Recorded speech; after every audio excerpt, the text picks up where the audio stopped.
Hello, जय हिंद, नमस्कार दोस्तों। आप सभी का स्वागत है आपके अपने YouTube channel mission target classes में।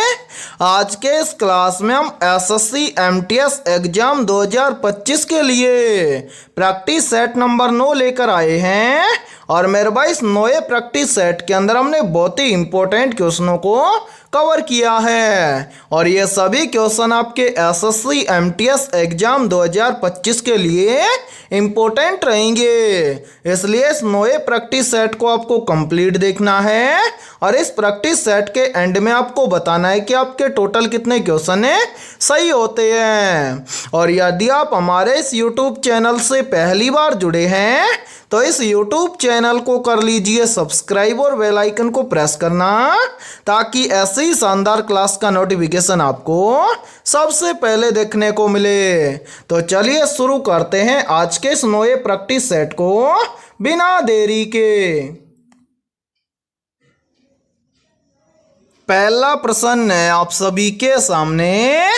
यदि गुणा का अर्थ प्लस है, भाग का अर्थ गुणा है, माइनस का अर्थ भाग है और प्लस का अर्थ माइनस है, तो निम्नलिखित समीकरण का मान क्या होगा। यानी कि ये पहला प्रश्न आप सभी के सामने गणितीय संक्रियाओं से संबंधित प्रश्न दिया गया है। और मेरे भाई आपके एसएससी एमटीएस एग्जाम की हर शिफ्ट के अंदर इस टाइप के लगभग 2 से 3 प्रश्न पूछे जाते हैं। तो इस टाइप के प्रश्न को आप एग्जाम में देखते हैं, फटाफट से कैसे सोल्व करेंगे तो वो देखिए जब भी इस टाइप का प्रश्न आपको एग्जाम में दिया जाए तो आपको क्या करना है, इस टाइप के प्रश्न को प्रश्न के अकॉर्डिंग सोल्व करना है। कैसे वो देखिए, यहाँ पर देखिए मेरे भाई एक बार इन सभी को यहाँ से हटा देते हैं ताकि आपको समझने में कोई भी प्रॉब्लम ना आए। मेरे भाई ध्यान से देखिए, प्रश्न में आपको बोला गया है कि गुणा का अर्थ है प्लस, तो इस समीकरण के अंदर हम क्या कर देंगे, गुणा के स्थान पर प्लस कर देंगे। उसके आगे बोला गया है कि भाग का अर्थ है गुणा, तो इस समीकरण के अंदर हम भाग के स्थान पर क्या कर देंगे, गुणा कर देंगे। उसके बाद में बोला गया है कि माइनस का अर्थ है भाग, तो इस समीकरण के अंदर हम माइनस के स्थान पर क्या कर देंगे, भाग कर देंगे। और उसके बाद में देखिए आगे बोला गया है कि प्लस का अर्थ है माइनस, तो इस समीकरण के अंदर हम प्लस के स्थान पर क्या कर देंगे, माइनस कर देंगे। अब मेरे भाई इतना करने के बाद में हम क्या करेंगे, नया समीकरण बनाएंगे। कैसे वो देखिए, इस समीकरण के अंदर देखिए सबसे पहले 32 यहाँ पर हम लिखेंगे 32 उसके बाद में गुणा, गुणा का अर्थ है प्लस, तो यहाँ पर हम कर देंगे प्लस। उसके बाद में 6 के बाद में प्लस, प्लस का अर्थ है माइनस। उसके बाद में 10 यहाँ पर लिखेंगे 10 के बाद में क्या है माइनस, माइनस का अर्थ है भाग, तो यहाँ पर हम कर देंगे भाग। उसके बाद में क्या है 4 यहाँ पर लिखेंगे 4 के बाद में भाग, भाग का अर्थ है गुणा, तो यहाँ पर कर देंगे गुणा। उसके बाद में क्या है 8, तो यहाँ पर लिखेंगे 8। अब ये बन गया नया समीकरण। अब इस समीकरण को हम सोल्व करेंगे बोर्डमास के नियम के अकॉर्डिंग। बोर्डमास का नियम ये बोलता है कि सबसे पहले समीकरण के अंदर हम क्या करेंगे, ब्रैकेट को सोल्व करेंगे, ब्रैकेट के बाद में भाग को सोल्व करेंगे, भाग के बाद में गुणा को सोल्व करेंगे और गुणा के बाद में प्लस और माइनस को सोल्व करेंगे। तो इस समीकरण के अंदर हमें ब्रैकेट तो नहीं दिया गया है, तो ब्रैकेट के बाद में हम सोल्व करेंगे भाग को। तो मेरे भाई सबसे पहले हम क्या करेंगे, 4 का भाग देंगे 10 में, तो 4 का भाग 10 में नहीं जाएगा तो हम इसको लिख सकते हैं 10/4। तो मेरे भाई यहाँ पर देखिए सबसे पहले 32, उसके बाद में प्लस, उसके बाद में 6, फिर क्या है माइनस। 4 का भाग 10 में जाएगा नहीं, तो हम इसको लिख सकते हैं 10/4। उसके बाद में क्या बच रहा है, गुणा में 8। अब मेरे भाई इसको ध्यान से देखिए सोल्व करेंगे, यहाँ पर ये कट जाएगा 4 एकम 4 और ये कट जाएगा 4 दूना के 8। भाग करने के बाद में क्या करेंगे, गुणा करेंगे। तो मेरे भाई 10 और 2 को आपस में गुणा करेंगे तो यहाँ पर बन जाएगा 10 दूना के 20। उससे पहले क्या बच रहा है, यहाँ पर बच रहा है सबसे पहले बच रहा है 32, उसके बाद में क्या है प्लस, फिर क्या है 6 और 6 के आगे है माइनस। अब यहाँ पर हम क्या करेंगे, प्लस प्लस को जोड़ देंगे और जो माइनस का उसको घटा देंगे। तो ध्यान से देखिए 32 प्लस का है और प्लस का है 6, तो 32 और 6 मिलकर बन जाएगा 38। और मेरे भाई आगे क्या बच रहा है, माइनस का 20, तो 38 में से 20 को निकाल देंगे तो यहाँ पर कितना बचेगा, 18। यानी कि इस प्रश्न के अकॉर्डिंग यदि हम इस समीकरण को सोल्व करेंगे तो इस समीकरण का मान आएगा 18। अब हमें देखना है कि 18 किसी ऑप्शन में है, तो हाँ सर 18 में दिया गया है ऑप्शन ए के अंदर है। तो पहले प्रश्न के अंदर ऑप्शन ए हो जाएगा सभी का करेक्ट आंसर है। तो उम्मीद करता हूं कि जब भी इस टाइप का प्रश्न आपको एग्जाम में दिया जाएगा तो आप फटाफट से सोल्व कर लेंगे, ठीक है। और इसी के साथ में देखिए आप सभी के लिए बहुत ही इंपॉर्टेंट सूचना है। यदि आप पहली बार के अंदर एसएससी एमटीएस एग्जाम 2025 को क्रैक करना चाहते हैं तो हमने आपके एसएससी एमटीएस एग्जाम 2025 के लिए जीके, जीएस, इंग्लिश, मैथ और रीजनिंग यानी कि ऑल सब्जेक्ट के ऊपर मोस्ट इंपोर्टेंट क्वेश्चंस का मास्टर पीडीएफ सेट तैयार किया है। और जो भी अभ्यर्थी ये मास्टर पीडीएफ सेट लेना चाहता है वो हमारे इस व्हाट्सएप नंबर पर कांटेक्ट करके ले सकता है। और मेरे भाई इस मास्टर पीडीएफ सेट की प्राइस हमने रखी है मात्र और मात्र 99 रुपये, यानी कि 99 रुपये की फीस के अंदर आपको एसएससी एमटीएस एग्जाम 2025 के लिए ऑल सब्जेक्ट के ऊपर रामबाण क्वेश्चनों का मास्टर पीडीएफ सेट दिया जाएगा। और मेरे भाई इस मास्टर पीडीएफ सेट के अंदर आपको क्या क्या मिलने वाला है वो भी देख लीजिए। यहाँ पर देखिए इस मास्टर पीडीएफ सेट के अंदर आपको लगभग 11,000 प्लस क्वेश्चन मिलेंगे जीके, जीएस और करंट अफेयर्स के। और मेरे भाई इसी मास्टर पीडीएफ सेट के अंदर आपको लगभग 9,000 प्लस क्वेश्चन मिलेंगे मैथमेटिक्स और रीजनिंग के। और इसी मास्टर पीडीएफ सेट के अंदर आपको लगभग 5,000 प्लस क्वेश्चन मिलेंगे इंग्लिश के। इस तरह से आपको ऑल सब्जेक्ट के ऊपर फुल सॉल्यूशन के साथ में रामबाण क्वेश्चनों का मास्टर पीडीएफ सेट दिया जाएगा। और मैं आप सभी को एक गारंटी देता हूं, यदि आप एसएससी एमटीएस एग्जाम 2025 से पहले इस कंप्लीट मास्टर पीडीएफ सेट को अच्छे से तैयार कर लेते हैं तो आप पहली बार के अंदर एसएससी एमटीएस एग्जाम 2025 को क्रैक कर जाएंगे, ठीक है। तो जिस भी अभ्यर्थी को ये मास्टर पीडीएफ सेट लेना है वो जल्दी से इस व्हाट्सएप नंबर पर कांटेक्ट करके ले सकता है, ठीक है। तो चलिए फिर अगला प्रश्न देखते हैं। दूसरा प्रश्न है आप सभी के सामने।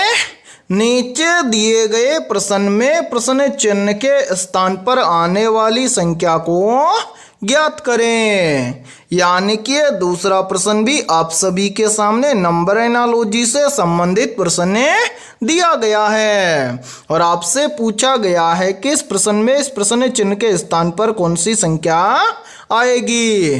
तो मेरे भाई जल्दी से काम कीजिए, इस क्लास को रोकिए और इस प्रश्न को अपने स्तर से सोल्व करके कमेंट सेक्शन के अंदर कमेंट करके बताइए कि इस प्रश्न चिन्ह के स्थान पर कौन सी संख्या आएगी।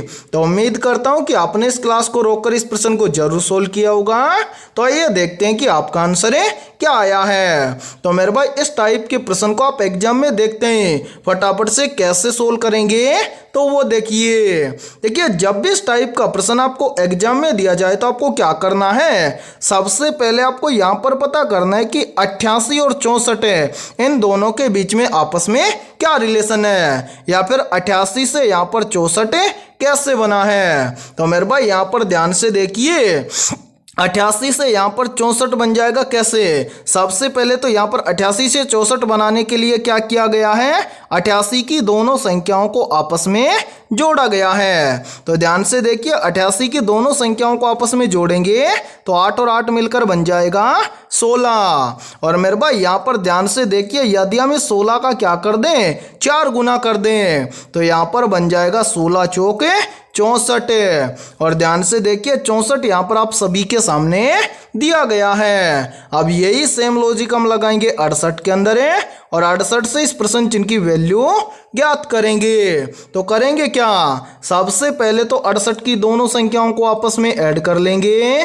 तो यहाँ पर देखिए मेरे भाई 6 और 8 मिलकर बन जाएगा 14। और जिस प्रकार से यहाँ पर 16 का 4 गुना किया गया है उसी प्रकार से यहाँ पर हम क्या कर देंगे 14 का 4 गुना कर देंगे। तो ध्यान से देखिए यहाँ पर बन जाएगा 14 चौके 56, यानी कि इस प्रश्न चिन्ह के स्थान पर संख्या भरी जाएगी 56। और जिन भी अभ्यर्थियों का आंसर 56 आया था समझना उनकी तैयारी बेहतर है। और मेरे भाई ध्यान से देखिए 56 में दिया गया है ऑप्शन बी के अंदर है। तो दूसरे प्रश्न के अंदर ऑप्शन बी हो जाएगा सभी का करेक्ट आंसर है, ठीक है। तो चलिए फिर अगला प्रश्न देखते हैं।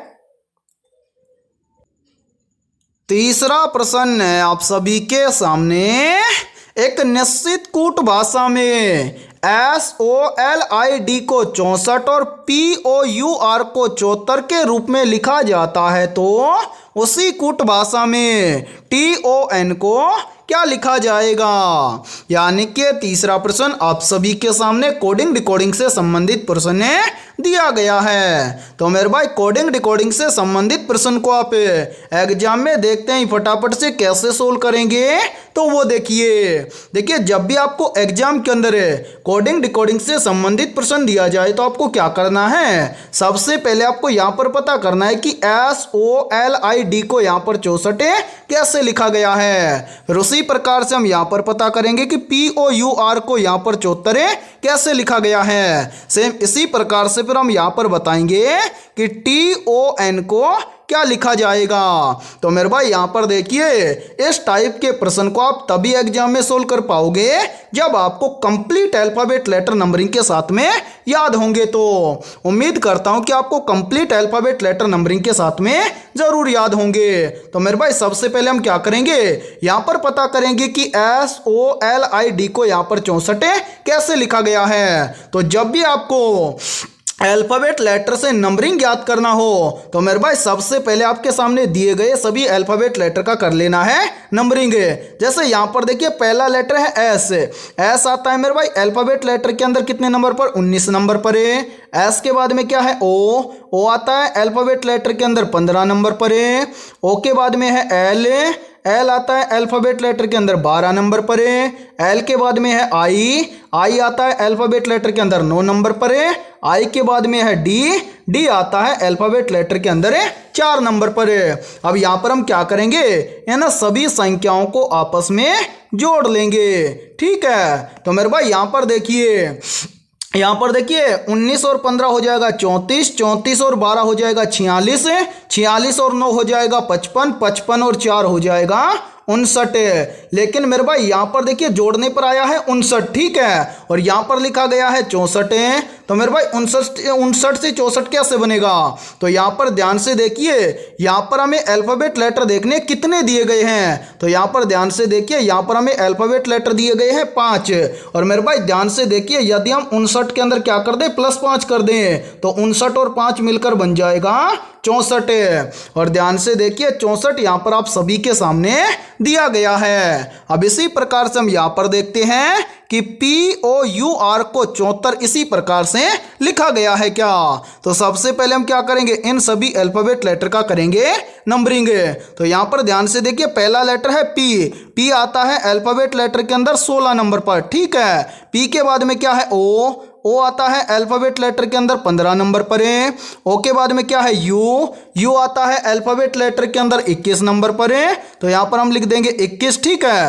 अब उसके बाद में क्या है, यू के बाद में है आर आता है मेरे भाई कितने नंबर पर, 18 नंबर पर है। अब यहाँ पर हम क्या करेंगे, इन सभी को आपस में जोड़ लेंगे। तो यहाँ पर देखिए मेरे भाई, यहाँ पर देखिए 16 और 15 मिलकर बन जाएगा 31, 31 और 21 मिलकर बन जाएगा कितना मेरे भाई, 31 और 21 मिलकर बन जाएगा 52, 52 और 18 मिलकर बन जाएगा 70। अब यहाँ पर देखिए, यहाँ पर आया है 70 और यहाँ पर लिखा गया है 74। तो यहाँ पर भी हम क्या करेंगे, यहाँ पर देखेंगे कि हमें अल्फाबेट लेटर कितने दिए गए हैं। तो ध्यान से देखिए, यहाँ पर हमें अल्फाबेट लेटर दिए गए हैं 4। तो मेरे भाई यदि हम 70 के अंदर क्या कर दें, +4 कर दें तो 70 और 4 मिलकर बन जाएगा 74। और ध्यान से देखिए 74 यहाँ पर आप सभी के सामने दिया गया है। तो उम्मीद करता हूं कि आप यहाँ पर आसानी से बता दोगे कि TON को क्या लिखा जाएगा।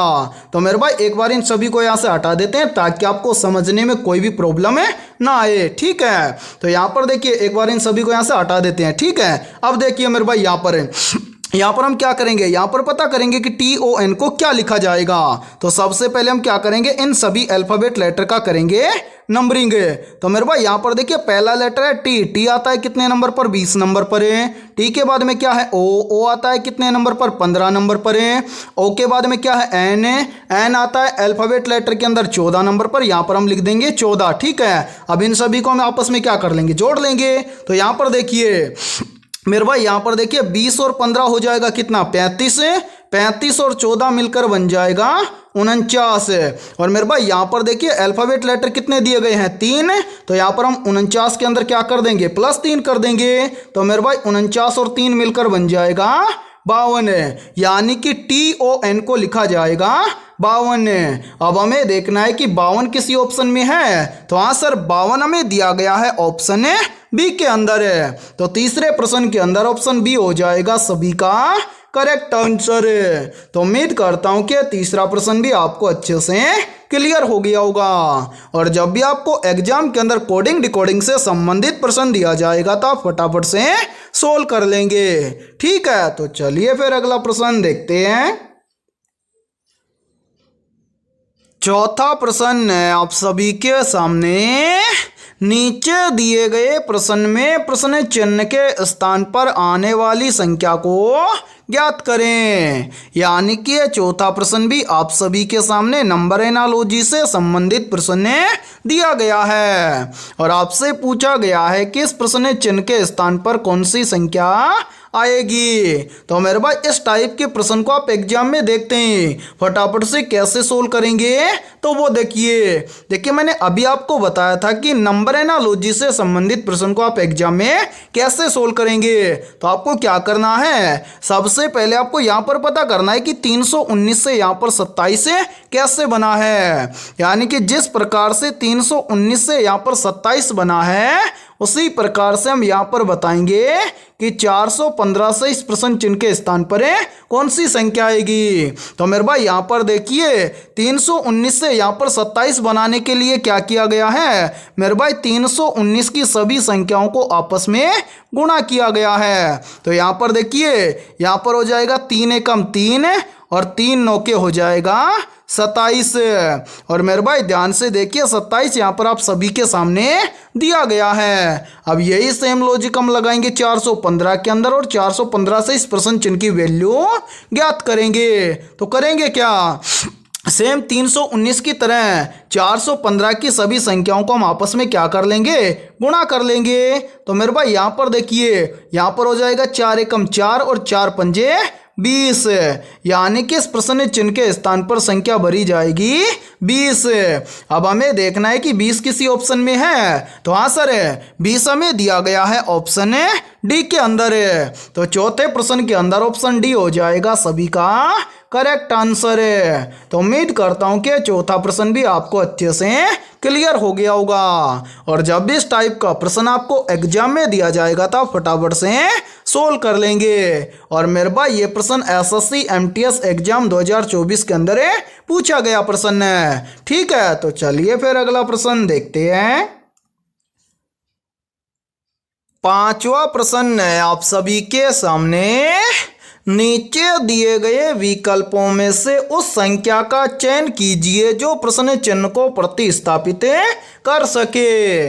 यानी कि पांचवा प्रश्न आप सभी के सामने सीरीज से संबंधित प्रश्न दिया गया है और आपसे पूछा गया है कि इस सीरीज में इस प्रश्न चिन्ह के स्थान पर कौन सी संख्या आएगी। तो मेरे भाई इस टाइप के प्रश्न को आप एग्जाम में देखते हैं, फटाफट से कैसे सोल्व करेंगे तो वो देखिए आपको जब भी एग्जाम के अंदर सीरीज से संबंधित प्रश्न दिया जाए तो आपको क्या करना है, सबसे पहले आपको ये देखना है कि सीरीज में आपको क्या क्या दिया गया है। तो मेरे भाई यहाँ पर देखिए सीरीज में हमें सबसे पहले दिया गया है 600 के बाद में दिया गया है 120 के बाद में दिया गया है 30 के बाद में दिया गया है 10 के बाद में दिया गया है 5 और 5 के बाद में हमसे पूछा गया है कि इस प्रश्न चिन्ह के स्थान पर कौन सी संख्या आएगी।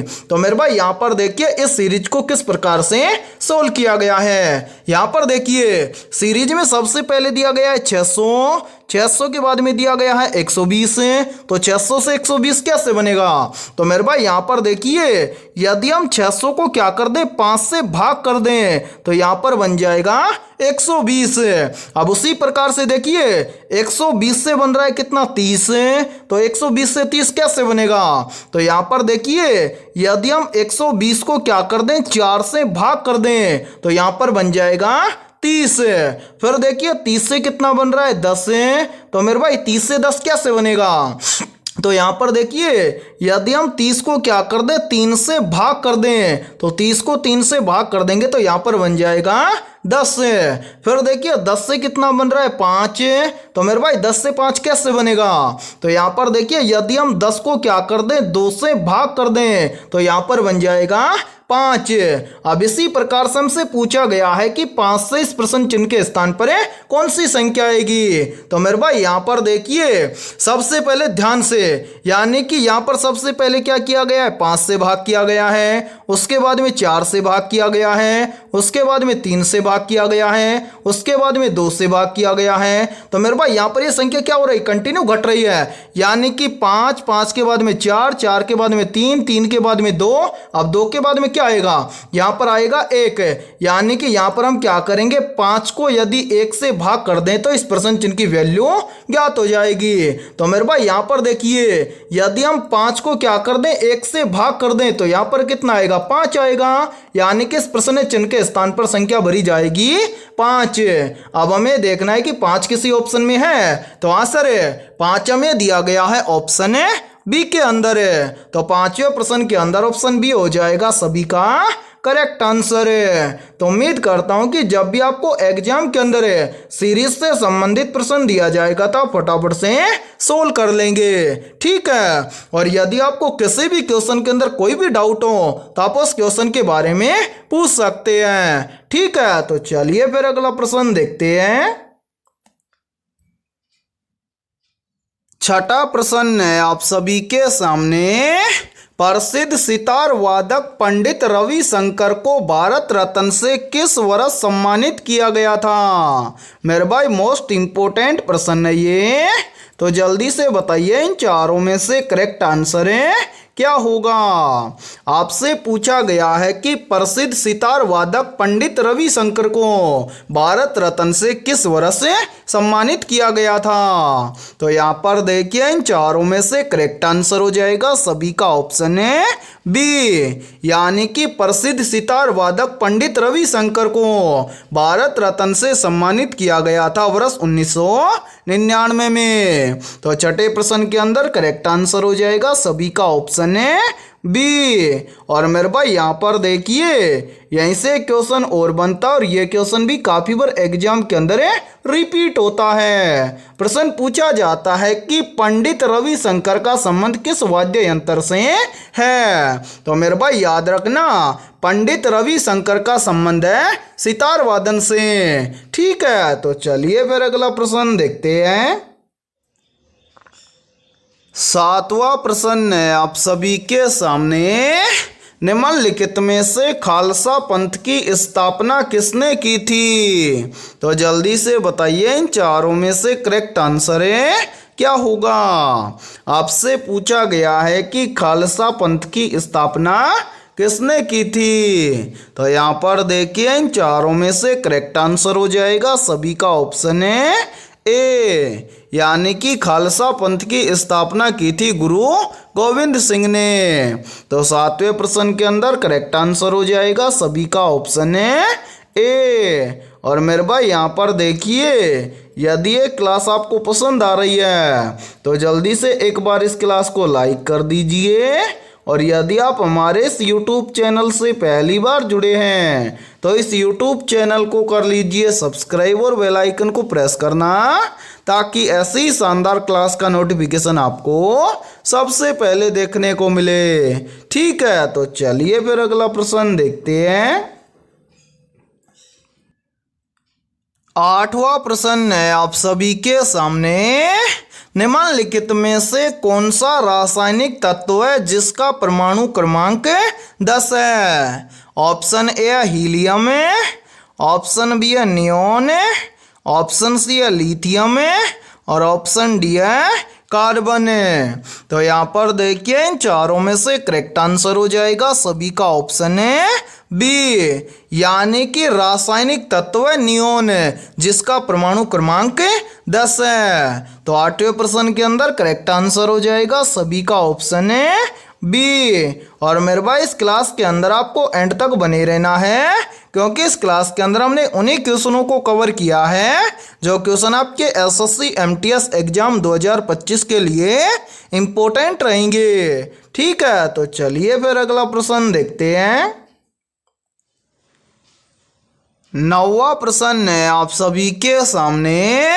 किस संवैधानिक संशोधन अधिनियम द्वारा संविधान में दल बदल विरोधी कानून जोड़ा गया है? मेरे भाई वेरी वेरी इंपॉर्टेंट प्रश्न है ये, और इस प्रश्न पर आप स्टार जरूर लगा लेना, क्योंकि ये प्रश्न इस बार एग्जाम के अंदर पूछा जा सकता है। प्रश्न पूछा जा सकता है कि किस संवैधानिक संशोधन अधिनियम द्वारा भारतीय संविधान में दल बदल विरोधी कानून जोड़ा गया है। तो यहाँ पर देखिए इन चारों में से करेक्ट आंसर हो जाएगा सभी का ऑप्शन है ए, यानी कि 52वां संवैधानिक संशोधन अधिनियम द्वारा भारतीय संविधान में दल बदल विरोधी कानून जोड़ा गया है। तो 9वें प्रश्न के अंदर करेक्ट आंसर हो जाएगा सभी का ऑप्शन है ए। तो चलिए फिर अगला प्रश्न देखते हैं।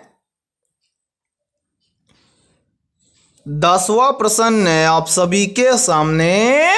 निम्नलिखित में से कौन सी नदी पश्चिम की ओर बहती है? ऑप्शन ए है गंगा नदी, ऑप्शन बी है नर्मदा नदी, ऑप्शन सी है गोदावरी नदी, और ऑप्शन डी है यमुना नदी। तो यहाँ पर देखिए इन चारों में से करेक्ट आंसर हो जाएगा सभी का ऑप्शन है बी, यानी कि इन सभी में से नर्मदा नदी पश्चिम दिशा की ओर बहने वाली नदी है। तो 10वें प्रश्न के अंदर करेक्ट आंसर हो जाएगा सभी का ऑप्शन है बी। तो चलिए फिर अगला प्रश्न देखते हैं। 11वां प्रश्न है आप सभी के सामने। किस वर्ष में औरंगजेब ने बीजापुर को मुगल साम्राज्य में मिलाया था?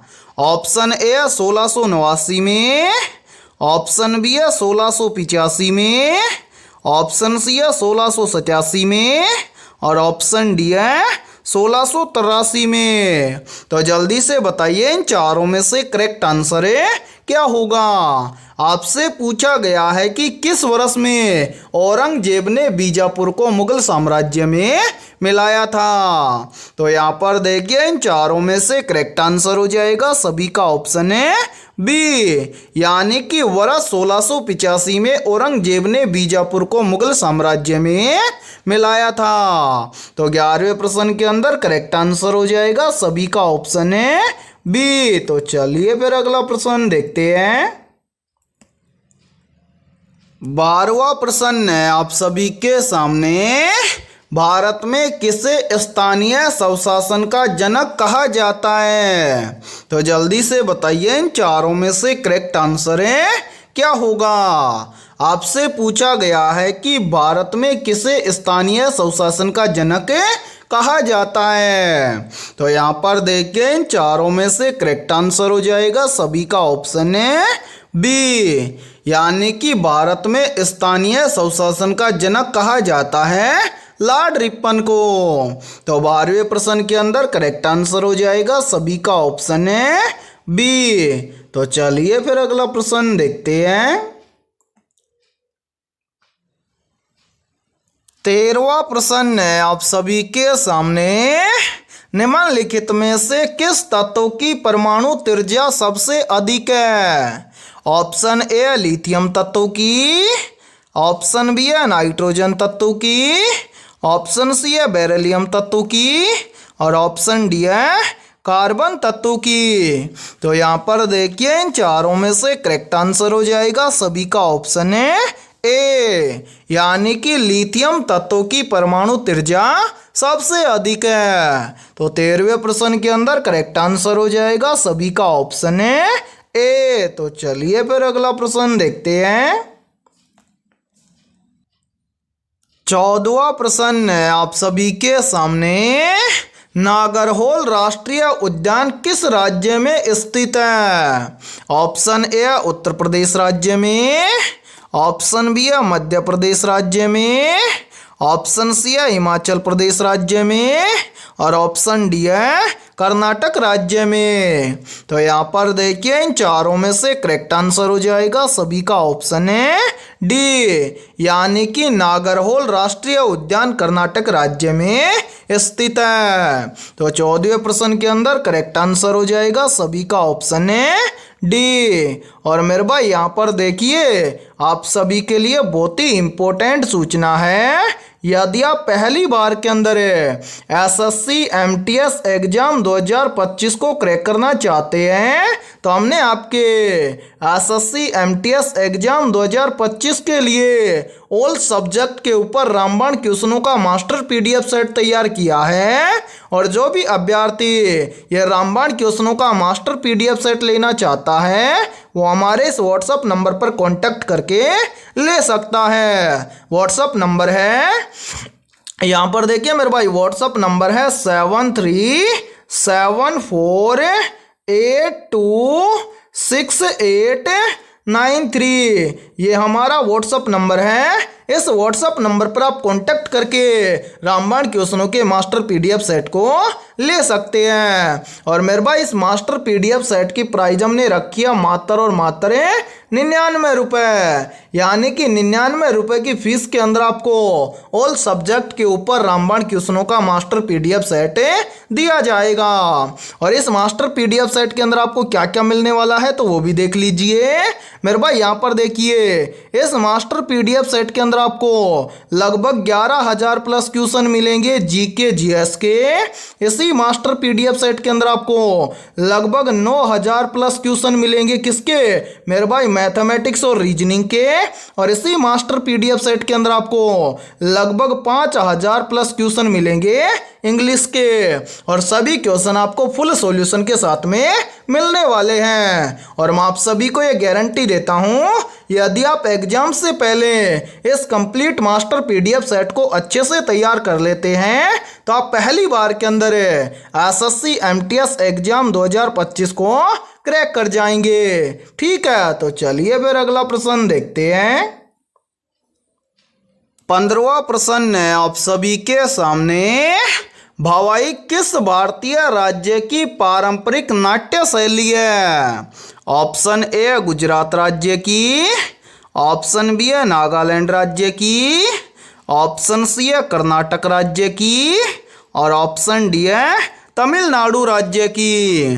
तो यहाँ पर देखिए इन चारों में से करेक्ट आंसर हो जाएगा सभी का ऑप्शन है ए, यानी कि गुजरात राज्य की पारंपरिक नाट्य शैली है भवाई। तो 15वें प्रश्न के अंदर करेक्ट आंसर हो जाएगा सभी का ऑप्शन है ए। तो मेरे भाई आज की इस क्लास के अंदर इतना ही।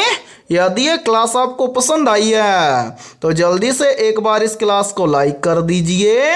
और यदि आप हमारे इस YouTube चैनल से पहली बार जुड़े हैं तो इस YouTube चैनल को कर लीजिए सब्सक्राइब और बेल आइकन को प्रेस करना ताकि ऐसी शानदार क्लास का नोटिफिकेशन आपको सबसे पहले देखने को मिले। ठीक है, तो फिर मिलते हैं ऐसे ही बेहतरीन क्वेश्चनों के साथ सुबह 7 बजे।